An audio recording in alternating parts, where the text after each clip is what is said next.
টাকা ফেললেই হাতে সরকারি নথি মেলার অভিযোগ। সৌজন্যে শ্যামনগরের তৃণমূল ছাত্রনেতা। জন্মের শংসাপত্র হোক কিংবা রেশন বা ভোটার কার্ড, সবই মিলবে করি ফেললেই। অভিযোগ রীতিমতো অফিস খুলে রমরমা কারবার তৃণমূল ছাত্রনেতা শুভরঞ্জন সিংয়ের।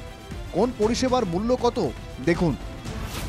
জন্মের শংসাপত্রের মূল্য 10,000 টাকা, ভোটার কার্ডের মূল্য 20,000 টাকা, রেশন কার্ডের মূল্য 10,000 টাকা।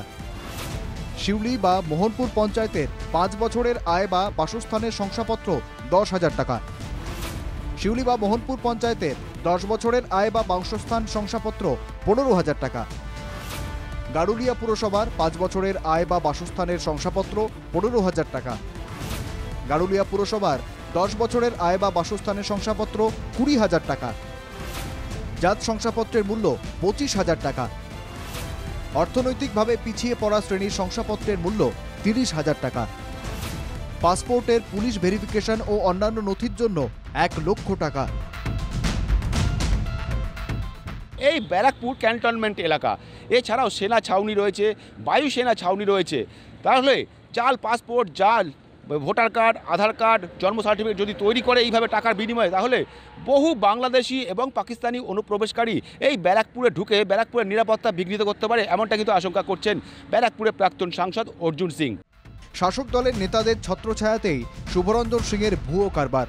শুভরঞ্জনের মাথায় তৃণমূলের একাধিক নেতার হাত রয়েছে, অভিযোগ ব্যারাকপুরের প্রাক্তন সাংসদ অর্জুন সিংয়ের।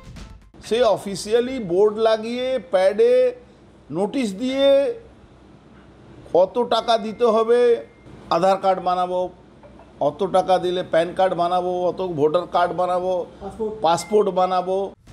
অর্জুন সিংয়ের সমস্ত অভিযোগ ভিত্তিহীন দাবি শুভরঞ্জন ও তার মায়ের। উনি 2024-এ আমাদের মাননীয় সাংসদ পার্থভৌমিক মহাশয়ের কাছে পরাজিত হওয়ার পর থেকে পাগল হয়ে গেছে। যেখানে পারছে উন্মাদনার মতন উল্টোপাল্টা বকছে। এতদিন তৃণমূল কংগ্রেসের সাথে লড়াই করছিল, এখন তৃণমূল ছাত্র পরিষদের কাছে নেমে এসছে। কিন্তু যে দিয়েছে সে তার সঙ্গে নিশ্চয়ই অর্জুন সিং এর যোগাযোগ আছে। অর্জুন সিং বলে বাঘের বাচ্চা একটা ছোট্ট তৃণাঙ্কুর ভট্টাচার্যের একটা ছোট্ট কর্মীর সঙ্গে লাগছে। অর্জুন সিংকেই পাল্টা কাঠগড়ায় তুলছেন জগদ্দলের তৃণমূল বিধায়ক সোমনাথ শ্যাম। আর ওর কথার কোনো ভরসা নেই, ওর কোনো কথার কোনো দাম নেই। ওর কথা হচ্ছে ফেকুয়া কথা, যখন যেটা ইচ্ছে আসে বলে দেয়।